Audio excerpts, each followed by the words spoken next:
how did that leave you? Did that leave you feeling more focused and more determined? In other words, we are really fine-tuning here. But what is the underlying message that you're getting from this?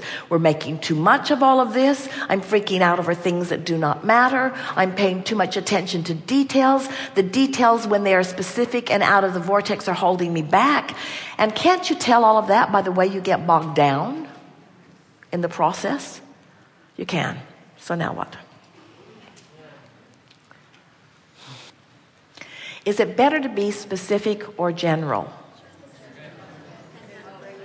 That was a trick question. You can't answer that, can you?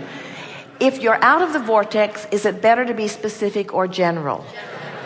If you're in the vortex, is it better to be specific or general? So the better you feel, the more specific you want to be. So if you're feeling good, make lists of positive aspects. If you're feeling bad, go as general as you can. Maybe even as general as taking a nap. Maybe as general as meditating. In other words, what you're wanting to do is recognize your relationship with the energy and then take the path of least resistance. Yes?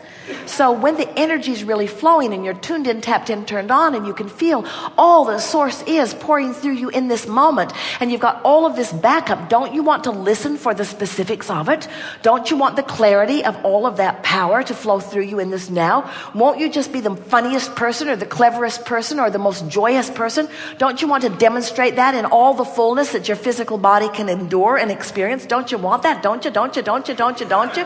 You do, for sure. But when you're not feeling good, don't you sort of want to retreat from it? Don't you want to draw your focus in? Don't you want to speak less about it? Don't you want to talk to fewer people about it? Don't you want to think less about it? Don't you want to bring it back into general, so that you don't keep moving into the direction of what you don't want? Isn't this logical to you?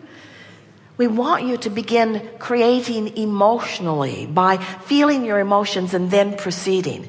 Where so many people, what they are doing is they are looking for specifics in physical facts or physical realities. Like, I pick that person because that person looks the way I want or says the things I want, or I pick that house because it's on the hill that I always thought I wanted to live on. But if you are choosing them for anything other than emotional reasons, in our perspective, you are choosing them for superficial reasons. And when you get to the core of who you are, and then you let law of attraction draw the specifics, now you're always on track. It always feels good.